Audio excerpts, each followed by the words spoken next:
وإذ قال لقمان لابنه وهو يعظه يا بني لا تشرك بالله إن الشرك لظلم عظيم وإذ قال لقمان لابنه وهو يعظه يا بني لا تشرك بالله إن الشرك لظلم عظيم.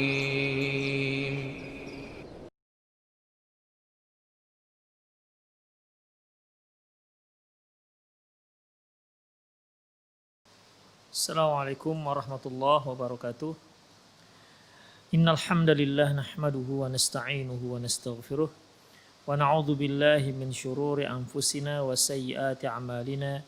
May yahdihillahu fahuwal muhtad wa may yudlil falan tajida lahu waliyyan mursyida. Asyhadu an la ilaha illallah wahdahu la syarika lah wa asyhadu anna Muhammadan 'abduhu wa rasuluhu alladzi la nabiyya ba'dah. Wa qala Allah subhanahu wa ta'ala ya ayyuhalladzina amanu taqullaha haqqa tuqatih wa la tamutunna illa wa antum muslimun. Ya ayyuhalladzina amanu taqullaha wa qulu qawlan sadida yuslih lakum a'malakum wa yaghfir lakum dhunubakum wa may yuti'illaha wa rasulahu faqad faza fawzan 'azima. Ya ayyuhan nasu taqu rabbakumul ladzi khalaqakum min nafsin wahidah wa khalaqa minha zawjaha wa batha minhuma rijalan katsiran wa nisaa'a wattaqullaha alladzi tasaaluna bihi wal arham innallaha kana 'alaikum raqiba. Amma ba'd, inna asdaqal hadithi kitabullah wa khairal hadi hadi Muhammad sallallahu alaihi wasallam wa syarrul umur muhdatsatuha wa kullu muhdatsatin bid'ah wa kullu bid'atin dhalalah wa kullu dhalalatin finnar. Para pemirsa Rosyad TV dan para pendengar radio Medan mengaji dimanapun Anda berada, alhamdulillah kita ketemu kembali dalam serial kajian tanya jawab seputar anak. Ikhwah, di kajian lalu kita sudah menjelaskan tentang inseminasi ataupun talqih, inseminasi buatan atau talqih sinai atau pembuahan buatan telah disepakati oleh Majma' Fiqhil Islami bahwasanya ada 7 jenis. Inseminasi buatan ini ada 7 jenis. Di mana jenis pertama, ini sudah kita baca. Jenis pertama yaitu sel laki-laki diambil dari yang bukan suami, kemudian digabungkan dengan sel telur dari sang istri. Kemudian hasil pembuahan tersebut dimasukkan ke rahim sang istri.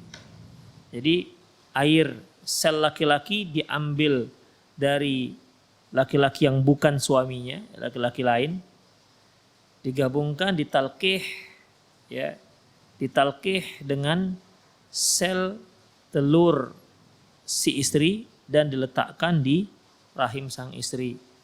Ini sudah sepakat para ulama bahwasanya tidak dibolehkan karena di situ ada laki-laki asing, sumbernya dari laki-laki asing yang tidak ada hubungan suami istri. Yang kedua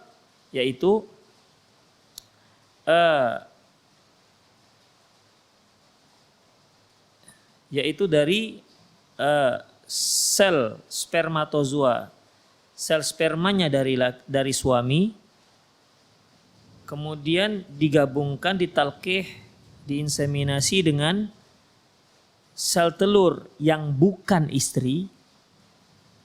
Lantas setelah terjadi talqih, pembuahan, diletakkan di rahim sang istri. Ini juga diharamkan dikarenakan di situ ada sumber telur, sel telur dari wanita yang tidak ada hubungan suami istri. Ini diharamkan, sepakat para ulama. Yang ketiga yaitu sel sperma dari suami kemudian ditalkih, dilakukan proses inseminasi buatan dengan sel telur istri. Jadi ini dari suami ke istri, ya.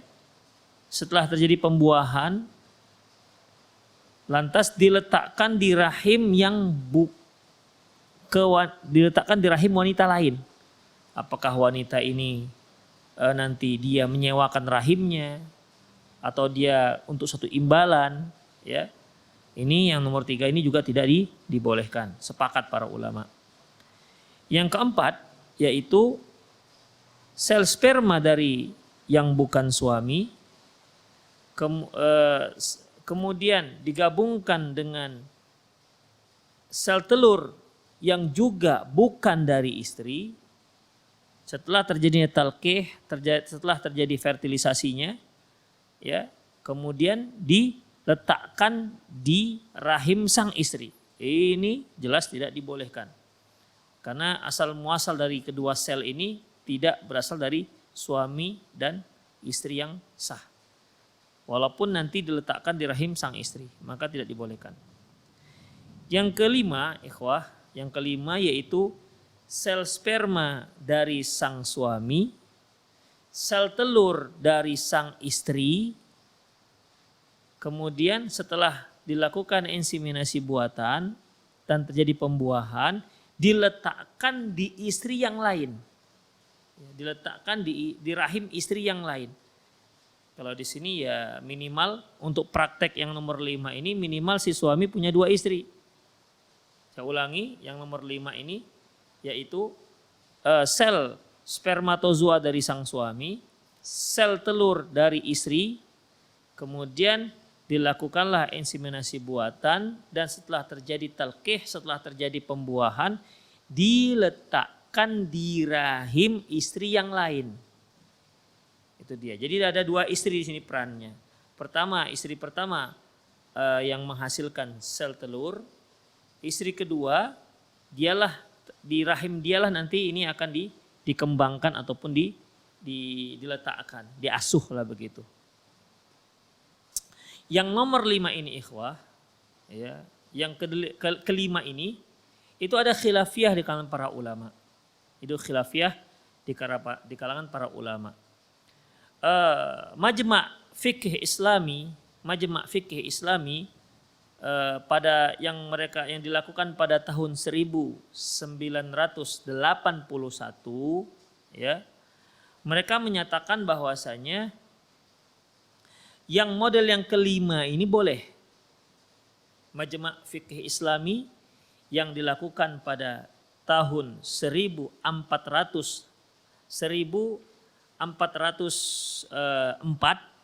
atau tepatnya tahun 1981 Hijriah Masehi, itu mereka menetapkan bahwasanya model yang kelima ini itu dibolehkan. Ya, model yang kelima ini dibolehkan.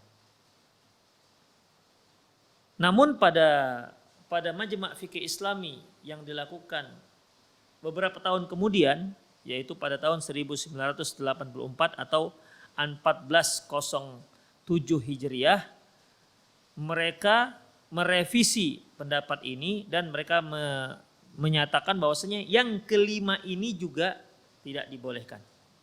Ya. Yang kelima ini juga tidak dibolehkan, yaitu yang sel telur dari sang istri, sel sperma dari suami, kemudian setelah dilakukan proses inseminasi buatan dan terjadi pembuahan, diletakkan di rahim istri yang lain. Baik. Ini jadi khilafiyah dengan para ulama. Saya ulangi, Majma' Fikih Islami tahun 1404 menyatakan boleh, ya, atau pada tahun 1981. Namun Majma' Fikih Islami yang dilakukan pada beberapa tahun berikutnya, yaitu 1407 atau 1984 Masehi, ya, mereka merevisi pendapat yang kelima ini. jenis yang kelima ini. Mereka merevisi dan menyatakan bahwasanya yang kelima ini juga tidak dibenarkan. Ya, tidak dibolehkan. Baik. Yang keenam yang telah kita pelajari bahwasanya jenis yang inseminasi buatan ini, yang pertama diambil sperma dari sang suami, kemudian dilakukan inseminasi buatan setelah dengan sel telur sang istri, ya, dengan telur sang istri, tapi itu dilakukan di luar. Jadi diambil sel suami, diambil sel istri, kemudian dilakukan proses inseminasi buatan di luar rahim. Ya, di luar rahim, kemudian ikhwah setelah terjadi pembuahan, barulah kemudian diletakkan di rahim sang istri. Jadi di sini perannya sel telur dari istri, sel sperma dari suami, dan diletakkan di rahim sang istri setelah terjadi proses inseminasi buatan di luar rahim. Yang ketujuh yaitu sel sperma dari sang suami kemudian disuntikkan ke rahim sang istri. Disuntikkan ke rahim sang istri. Demikian ikhwah, sehingga terjadi proses fertilisasinya ataupun proses fertilisasinya seperti biasa jadinya. Hanya saja kalau yang alami itu dengan melalui hubungan suami istri, tapi ini enggak, melalui suntikan ke rahim sang istri. Yang ketujuh ini juga dibolehkan, sepakat oleh para ulama. Ya, sepakat oleh para ulama. Bedanya yang keenam dengan ketujuh, kalau keenam proses inseminasi buatannya di luar rahim, kalau yang ketujuh proses fertilisasinya ataupun proses talqih pembuahannya itu disuntikkan ke dalam rahim sang istri. Jadi 6 dan 7 ini sepakat para ulama dibolehkan. 1, 2, 3 dan 4 sepakat para ulama tidak dibolehkan. Yang jadi khilafiyah yaitu proses yang kelima. Yaitu sel sperma dari sang suami, diambil sel telur dari sang istri, kemudian dilakukan inseminasi buatan luar. Setelah terjadi pembuahan diletakkan di rahim istri yang lain. Bukan di rahim istri yang memiliki yang mempunyai sel telur tadi. Jadi ada 2 istri di sini.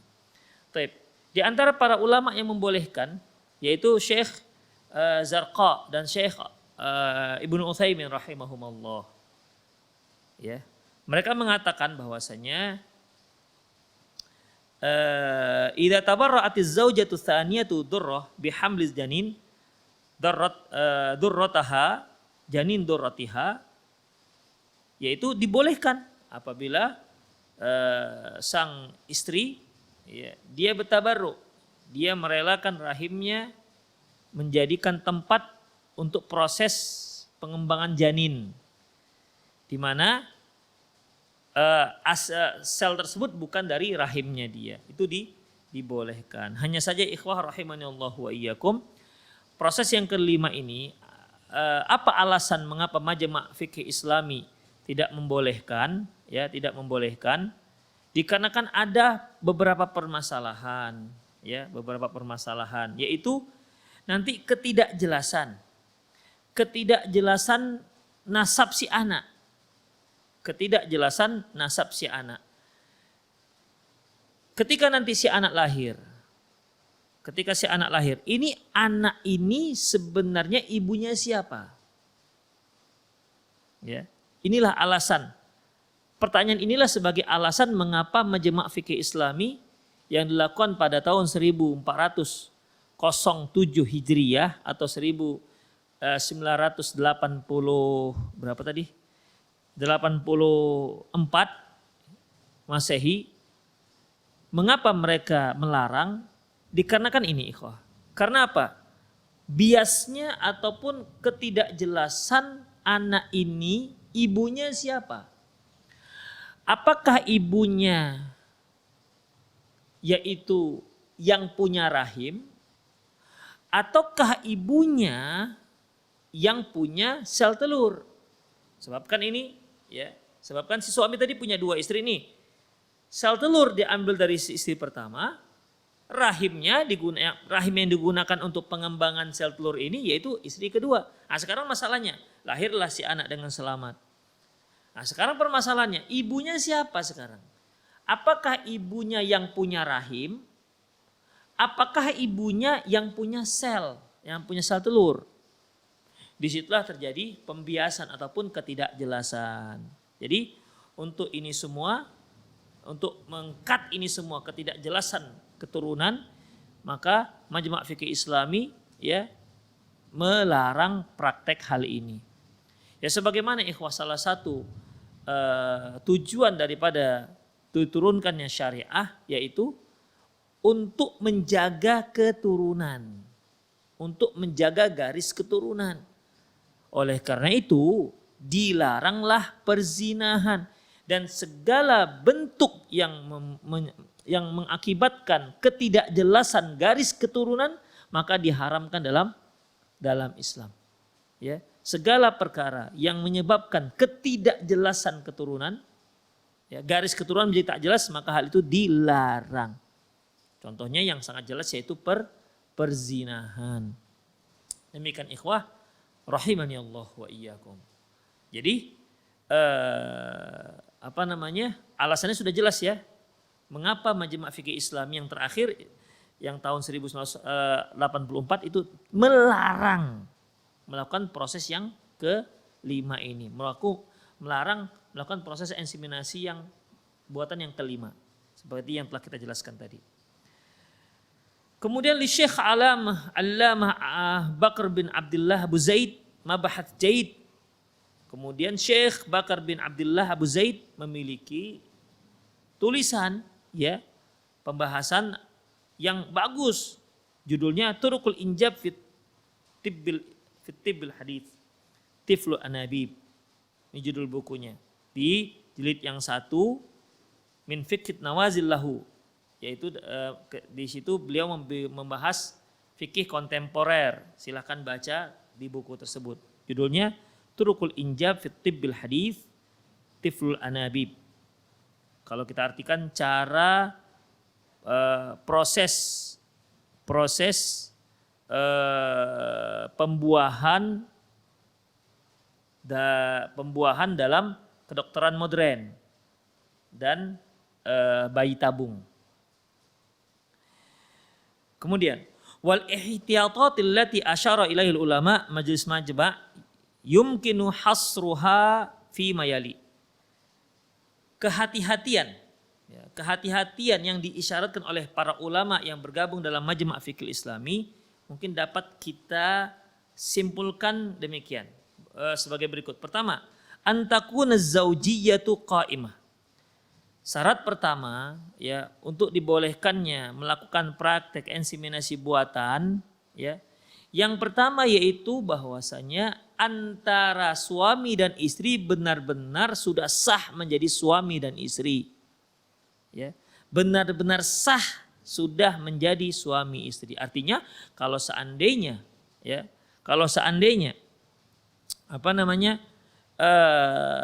sumber daripada sel sperma dan sumber dari sel telur dari yang bukan suami istri maka diharamkan, tidak dibolehkan.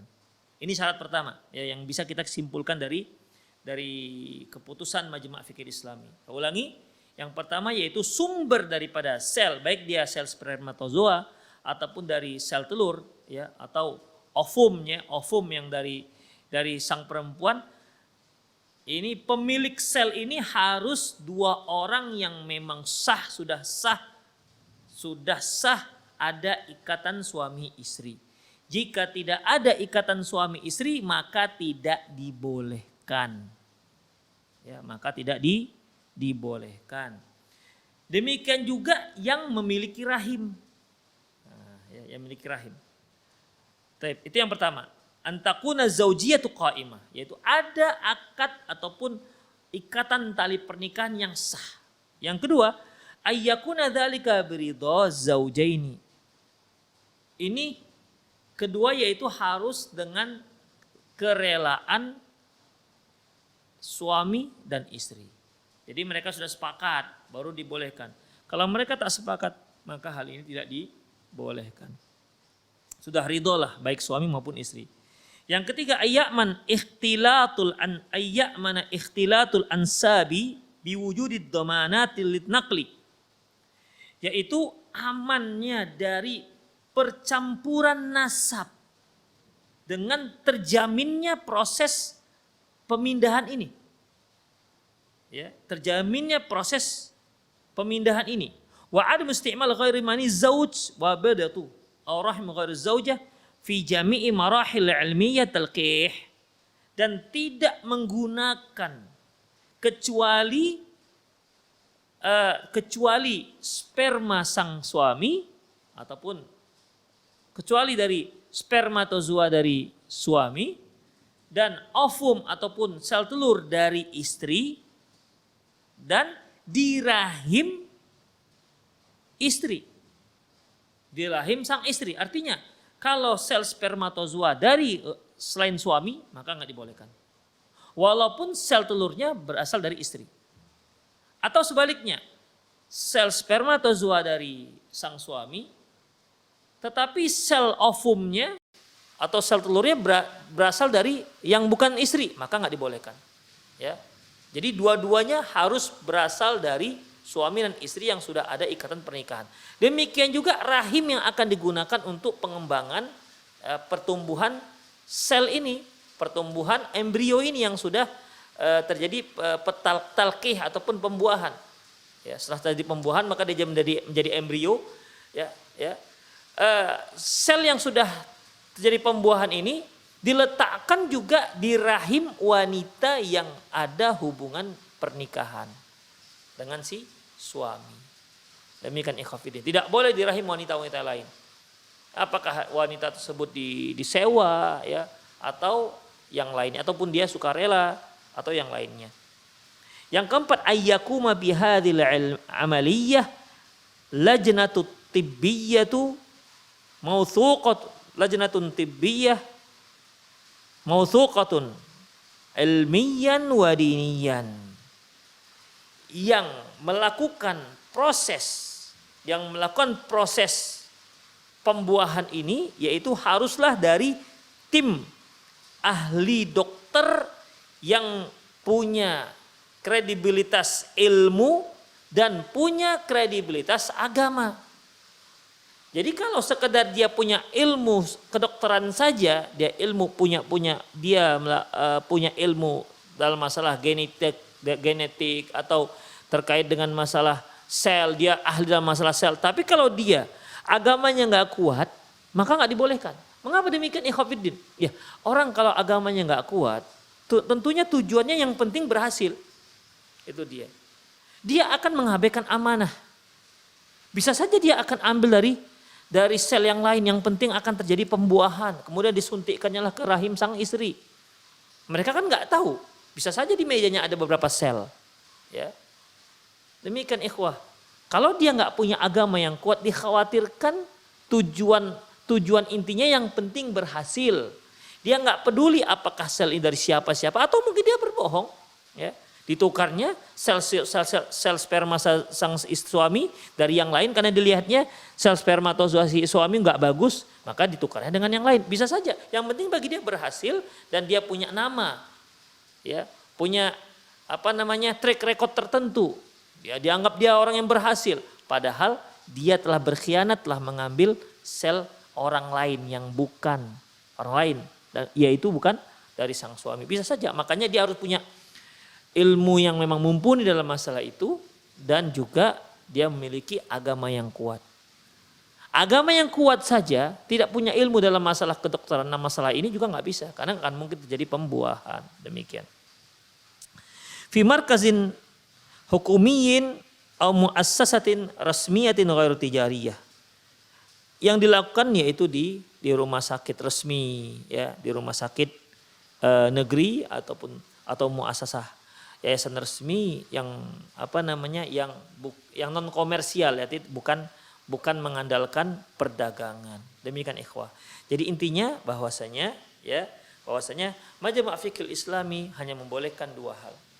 Dari 7 inseminasi buatan hanya boleh 2 hal. yaitu apabila sel sperma dari sang suami kemudian disatukan dengan sel telur atau ovum dari sang istri, setelah terjadi pembuahan diletakkan di rahim sang istri. Yang kedua, sel sperma dari sang suami disuntikkan ke rahim istri, ya, agar proses fertilisasinya berada di dalam rahim sang istri. Demikian, ya.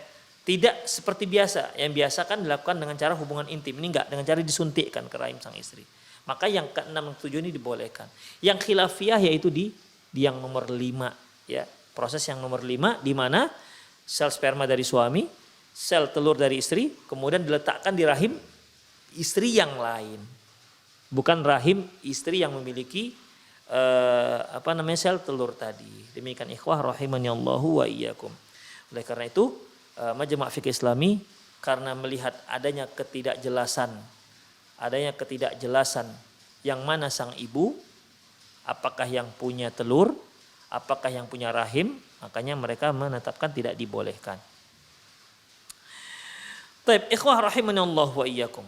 Nah, sekarang permasalahannya, kalaulah ternyata sudah terjadi, ya, mungkin dikarenakan orang-orang memakai keputusan Majma' Fiqh Islami pada tahun 1981. Ya, kan revisinya kan 1984. Mereka pakailah fatwa Majma' Fiqh Islami pada tahun 1981 yang menyatakan boleh yang model yang nomor 5.